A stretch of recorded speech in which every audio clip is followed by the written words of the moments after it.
Welcome to another edition of MIW. Got the D-Man here, and I'm glad you could join me today. Today's topic is, first, smash that like button and subscribe. Today's topic is how to have a long-lasting relationship and never have the fear of rejection. That's kind of two topics, but one of my faithful subscribers left comments in the comment section, and he had 7 questions there he wanted me to address for him, and that's what I'm going to do. He asked me to make a video about how to have a long-lasting relationship with wives. He meant wife, although there are some people that have several wives. I think there's a man, his name is Abu American. I'm not sure if that's correct, but something like that. Now, he has several different wives. He's a Muslim, and that's their religion, what they practice. Very difficult and challenging if you listen to him talk about it. So anyway, but my subscriber here, Sparty, meant wife, singular, okay? So, and he also put, and never have a fear of rejection. I think we are all going to fear rejection. It's just a question of whether you confront that fear, face that fear, or whether you allow the rejection to control you and you cower back from the fear of the rejection. I heard someone say once when I was in a group of people a long time ago, face fear and it will disappear. Fear is an illusion, and I believe that to be true. Fear is what stands between you and what you desire in life. On the other side of what you fear is your dream or your desire or your goals. But without further ado, I will address Sparty's questions. Number 1, is it okay to be nice, but not too nice? Not cursing. Okay, I'm not sure what he means by not cursing, whether he doesn't want me to curse or whether he means not to curse at his wife. But there's nothing wrong with being nice. You just can't be the proverbial nice guy. And what that means is supplicating to your wife or your girlfriend and doing what she thinks she wants you to do. What she thinks she wants you to do will end up getting her to say something to you like, well, honey, I love you. I'm just not in love with you. It's not you. I just need some space, some time. She will try to beta-tize you, as we call it. She will try to get you to do what she wants you to do. And if you do it, then what happens is she loses attraction for you because you don't come off as being a man with inner strength, that you can be swayed and moved by her emotional nature. Because she may want something one day and the next day she doesn't want it. She may think that if you do something for her, if you stay home with her instead of going on the hunting trip, that she will be happy and she will love you more. But actually she will love you less. You need to continue to be the man that she fell in love with, okay? She was attracted to you for who you were when she met you, okay? If you change, then, and especially into more of a supplicating, approval-seeking type man, and of course, logically, that seems like it would work, right? She wants you to do something, you do that for her, she appreciates you more. Not necessarily true. So there's nothing wrong with being nice. You don't have to be a dick, as they call it, or a jerk, or a terrible Chad. You just set boundaries and live by the rule of comply or goodbye. And you need to vet her before you marry her. You constantly have to maintain the frame. Some people, men and women especially, think that once they get married, they don't have to do anything anymore. They've got her, she's got him, and this is not true.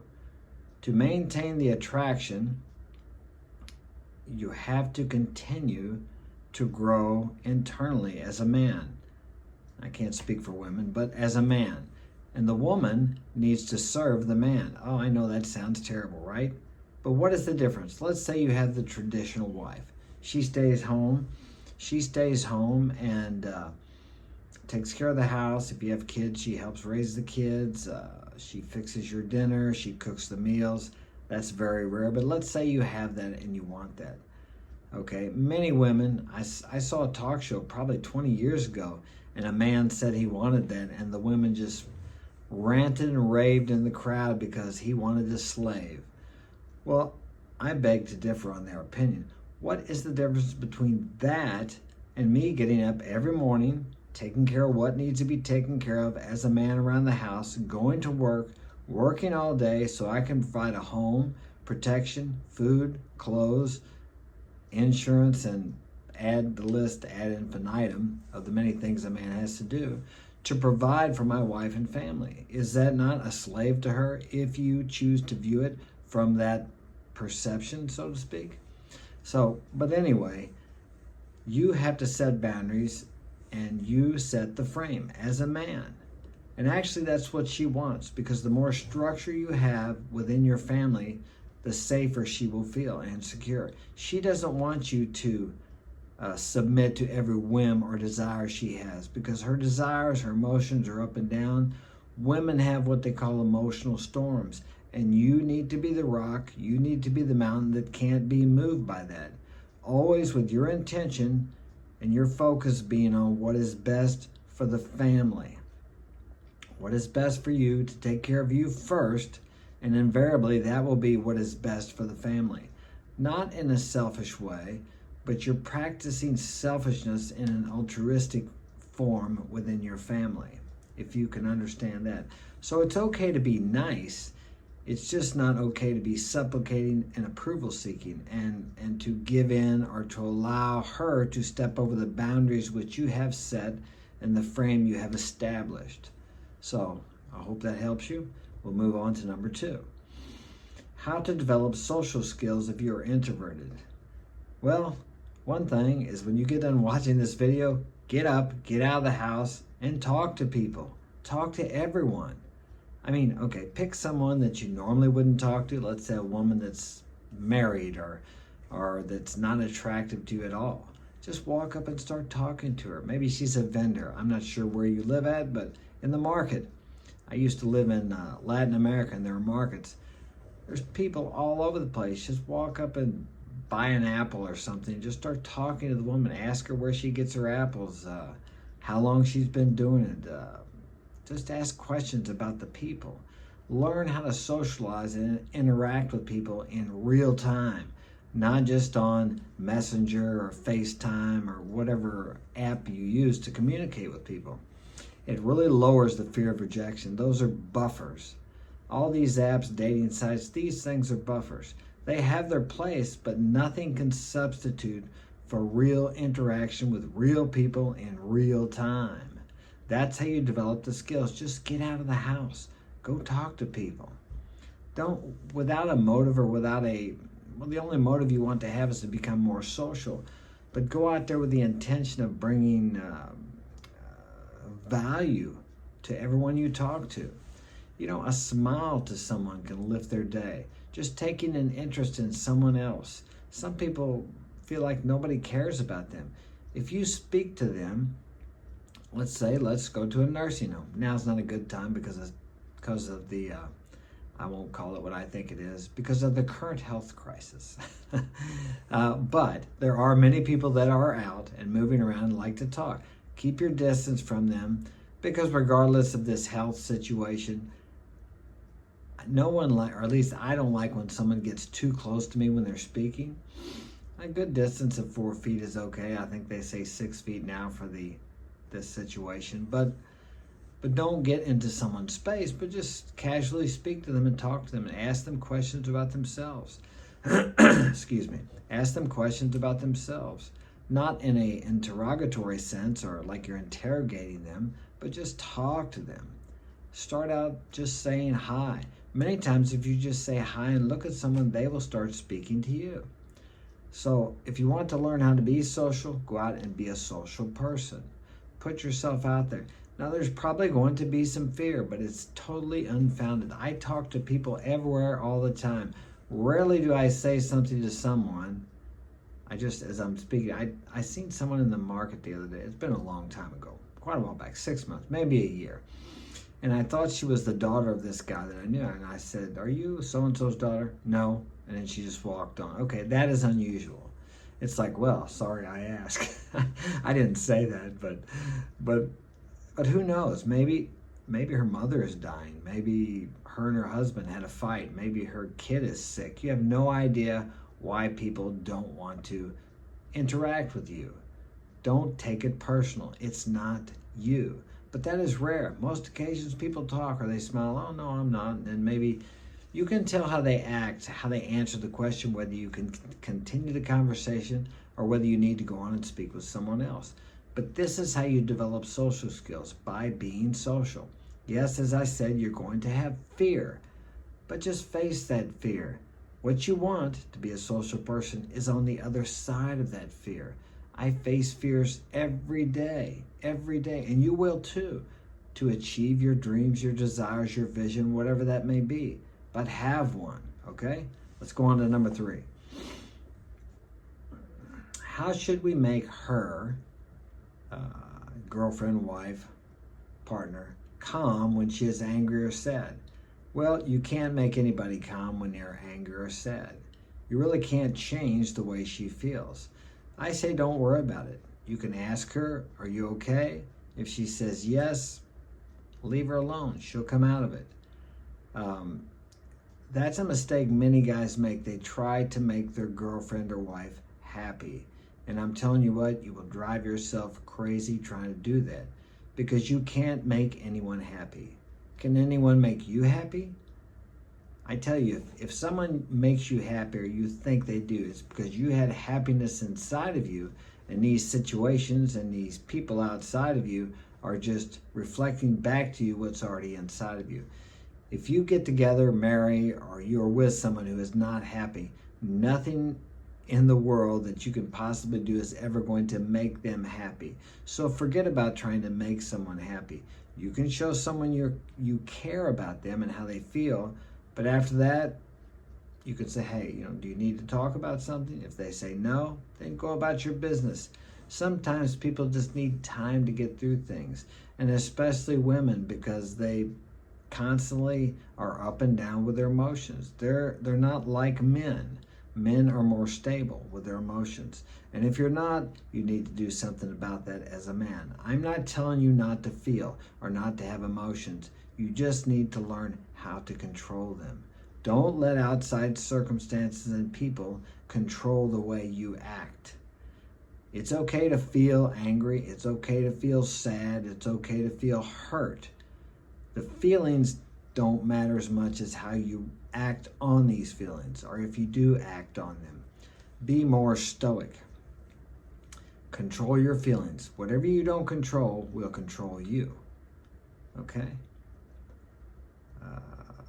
Number 5, how to make our kids for being the person that we want them to be. I think what he means is, how do we get our children to be the kind of people we want them to be? Well, I'll tell you what, just forget that. I have 8 children. They all grew up in the same situation, but they all have different personalities. They have each come here to do what they're supposed to do, and you're not going to change that.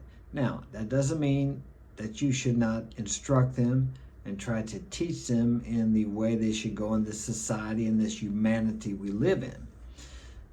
But more truth is caught than taught. What that means is they are going to learn more by what you do than by what you say. They are watching you. They are watching you. They are listening to you. Are your words congruent with what you are doing? Congruency, integrity, honesty, all these things are very important.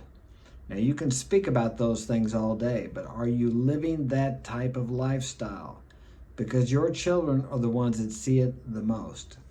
Do you set a good example for service to humanity, to the world?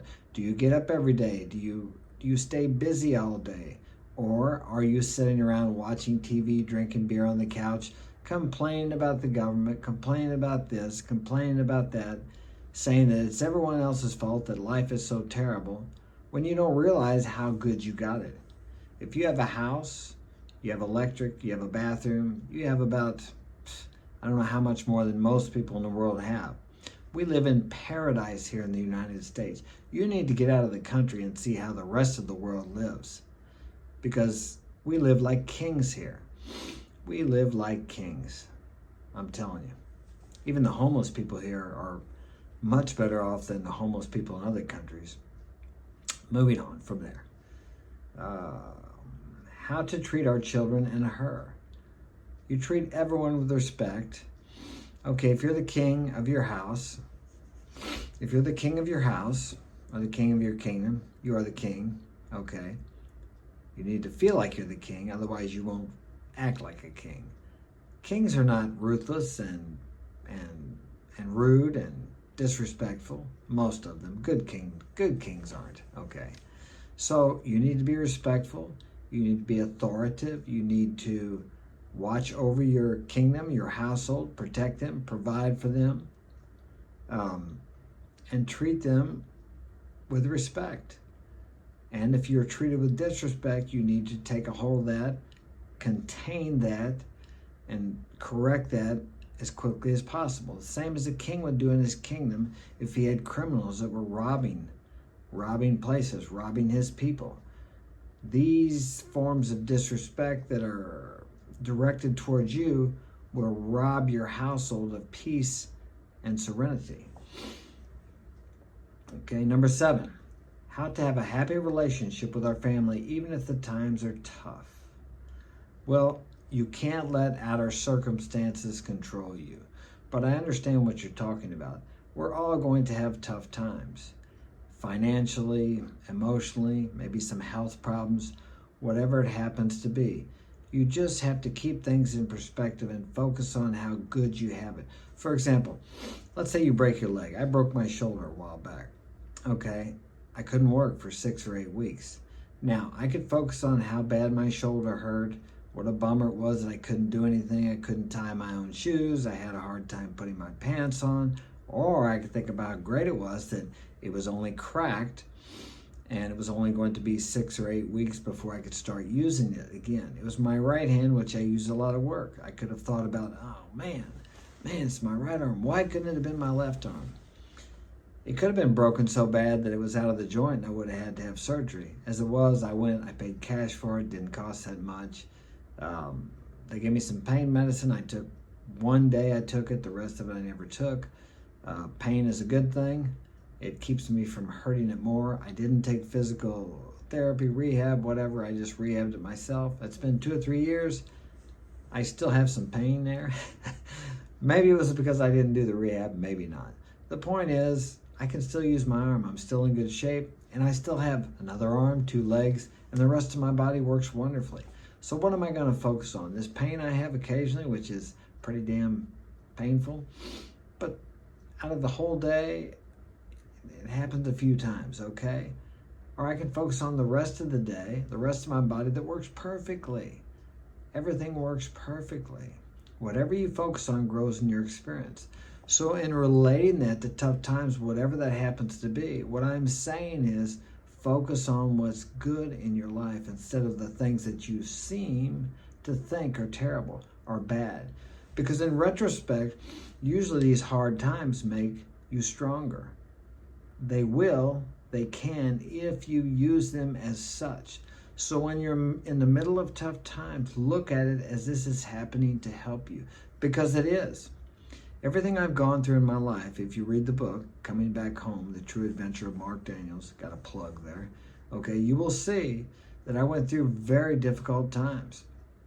Lost everything 2 or 3 times. Almost lost my freedom twice, okay, but I didn't. But the point is, all that brought me to where I am today, and I'm able to help you today. I'm able to share my life with you to give you inspiration, to encourage you to get back up and to keep moving through these hard times. I could not be able to do that. I would not have the foundation that I have today to do that were I not, did I not go through those supposedly hard times. Everybody that tried to hurt me, although they were probably doing what they thought were right at the time, I thank them today. Maybe not verbally, but I see how much they help me. Unknowingly, of course, but they help me to become who I always wanted to become. So when you have hard times, look at that as, it makes me think of a phrase, for in fire gold is tested, and worthy men in the crucible of humiliation. What that means to me is, you're not going to get to where you want to be without some strengthening, without some purification, without some integrity building. You go to the gym, you have to push, you have to hurt, you have to work out to build up your body, to build up the inner man, the strength you need to be in the position you want to be in. You have to go through some hard times. That strengthens you if you go through it, and if you look within yourself and learn from it. Use that to grow into becoming more of what you desire to be, more of what you are, more of what you are becoming. Okay? So that was his last question, and we're going to stop there. Smash that like button, subscribe, share this with a friend, and if you would like to get my help personally, you can contact me at marksinspirationalguidance@gmail.com, and the link to my book is in the bio. And have a great day. Thanks for joining me.